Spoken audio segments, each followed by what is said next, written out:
واعظ سن کے آ رہے تھے، ان سے میں نے معلوم کیا کہ بھئی مجلس کی نوعیت کیا رہی، کس طرح حضرت نے بتلایا، کیا بتلایا۔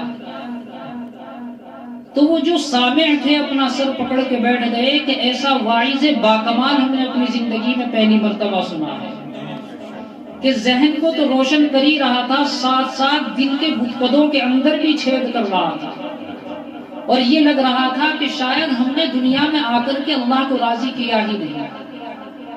اور اسی سفر کی حضرت والا کی یہ محنت رہی کہ دارالعلوم دیوبند کے بڑے بڑے اساتذہ حضرت سے منسلک ہوئے۔ حضرت مولانا محمود اسعد مدنی صاحب جو جمعیت علماء ہند کے صدر ہیں، حضرت والا نے ایک مرتبہ حضرت سے ملاقات کی، اور پھر پڑوس کے ملک میں حضرت مولانا فضل الرحمان دامت برکاتہم العالیہ کی دعوت پر پہنچے، تو وہاں کی جمعیت کے بڑے اجلاس کو حضرت نے خطاب کرتے ہوئے یہ کہا تھا کہ میں نے جب حضرت سے پہلی مرتبہ ملا تو میں نے یہ کہا تھا کہ حضرت جو ہیں وہ بر صغیر کے سب سے بڑے شیخ ہیں۔ حضرت نے کہا کہ نہیں، مجھ سے غلطی ہوئی۔ جمعیت کے اس جلسے میں پڑوس کے ملک میں حضرت مولانا فضل الرحمان کی دعوت پر آپ گئے تھے، اور کہا کہ میں اپنی اس غلطی سے رجوع کر رہا ہوں، حضرت پورے عالم اسلام کے سب سے بڑے شیخ ہیں۔ یہ بات حضرت مولانا محمود اسعد مدنی نے فرمائی، اور وہ شیخ کیوں نہ ہو، اس لیے کہ جتنا تصوف ہم اور آپ 50-60 سال کی زندگی میں حاصل کر سکتے ہیں، اللہ تبارک و تعالیٰ نے حضرت کے مزاج میں بچپن سے رکھا تھا۔ آپ کے بارے میں نے سنا، اپنے بیان میں حضرت فرما رہے تھے، رات ہی میں حضرت کا بیان سن رہا تھا، رونا آ رہا تھا، کہہ رہے تھے کہ میں نے اپنی والدہ کی بہت زیادہ خدمت کی، اور اتنی خدمت کی کہ شاید ہزاروں میں کوئی ایک خدمت کر سکے۔ فرماتے ہیں کہ اکثر جب میری والدہ میرے سامنے آتی تھی تو جب تک وہ چارپائی پر نہیں بیٹھتی تھی تو میں کھڑا رہتا تھا۔ میری ماں کہتی تھی کہ بیٹا بیٹھ جا، تو لہٰذا میں بیٹھتا نہیں تھا۔ اگر میری ماں چارپائی پر بیٹھ گئی تو میرا اصل مشغلہ اور میرا محبوب مشغلہ یہ تھا، میں اس کے قدموں میں بیٹھتا تھا۔ وہ بضد ہوتی تھی کہ چارپائی پر بیٹھ جا، لیکن میں کہتا تھا کہ ماں مجھے تیرے قدموں میں سکون ملتا ہے۔ نظر کی حفاظت کا عالم یہ تھا کہ بچپن میں اور یونیورسٹی کے سفر میں، یونیورسٹی میں جب آپ تعلیم حاصل کر رہے تھے، اس دوران بھی آپ نے کس طرح سے نظروں کی حفاظت کی کہ واللہ اللہ ہی بہتر جانتا ہے کہ کیسا اللہ نے اس جوانی کے عالم میں آپ کو تصوف عطا کیا تھا کہ مزاج کے اندر ہی تصوف تھا۔ تو جب یونیورسٹی کے اندر حضرت پڑھا کرتے تھے تو اس وقت حضرت والا ایک صاحب سے منسوب تھے، ان سے کچھ نہ کچھ اصلاح کرنے کے لیے ان کے پاس تشریف لے جاتے تھے، اور جن کے پاس جاتے تھے وہ بابو جی کے نام سے مشہور تھے۔ انہوں نے ڈاکیے کی سروس کی تھی، اس کے بعد ریٹائرڈ ہو گئے تھے، اللہ نے ان کو تصوف کا بڑا مقام دیا تھا۔ جب وہ تعلیم حاصل کرتے تھے پیر ذوالفقار صاحب نقشبندی علیہ الرحمہ یونیورسٹی میں، تو ان کے پاس جایا کرتے تھے، ان سے کچھ نہ کچھ اپنی اصلاح فرما لیا کرتے تھے۔ تو ایک مرتبہ کچھ لڑکوں نے کہا کہ بھائی بابو جی سے ہم بھی ملنا چاہتے ہیں، بابو جی سے ہم بھی ملنا چاہتے ہیں، اور لڑکوں کی تعداد تقریباً 36 ہو گئی۔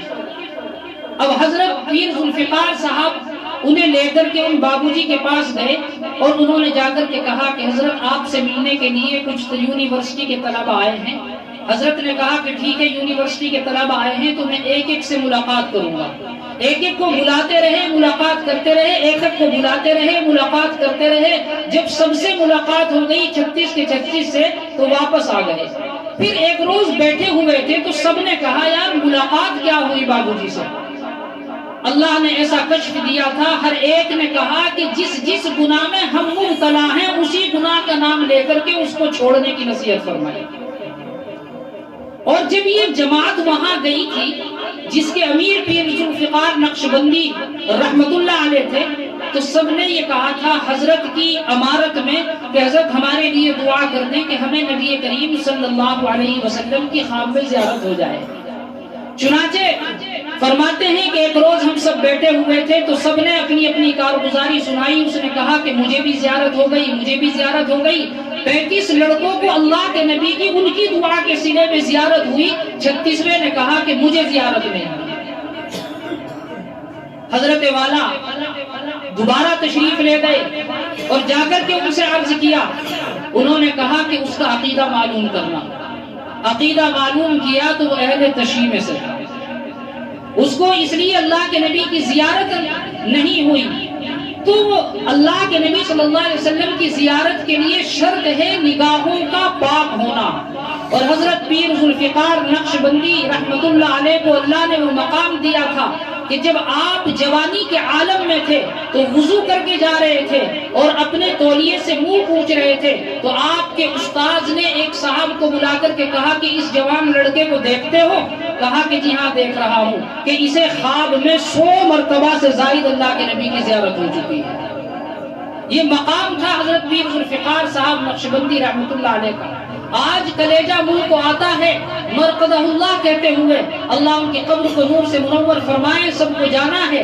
لیکن جس وقت دارالعلوم دیوبند کی سرزمین پر آپ تشریف لائے اور وہاں آپ نے بیانات کیے تو وہاں کے اساتذہ آپ سے متاثر ہوئے. آج جو علماء دیوبند کے اندر اللہ تبارک و تعالیٰ نے علم کی صلاحیت کے ساتھ ساتھ تصوف کی صلاحیت کو پیدا فرمایا ہے, وہ حضرت مولانا محمود گنگوہی رحمت اللہ علیہ کے بعد جانے کے قریب ختم ہو چکا تھا. پھر ایک لمبے عرصے کے بعد حضرت تشریف لائے اور دوبارہ وہ تصوف کا دھاگا اللہ تبارک و تعالیٰ کے حکم سے مضبوط فرما دیا. بڑے بڑے اساتذہ ان سے جو ہیں وہ منسلک ہیں اور بڑے بڑے اساتذہ جو ہیں ان کے ثنا خواں ہیں اور حضرت کی جو جامع شخصیت ہے اس کو جو ہے وہ ماننے والے ہیں.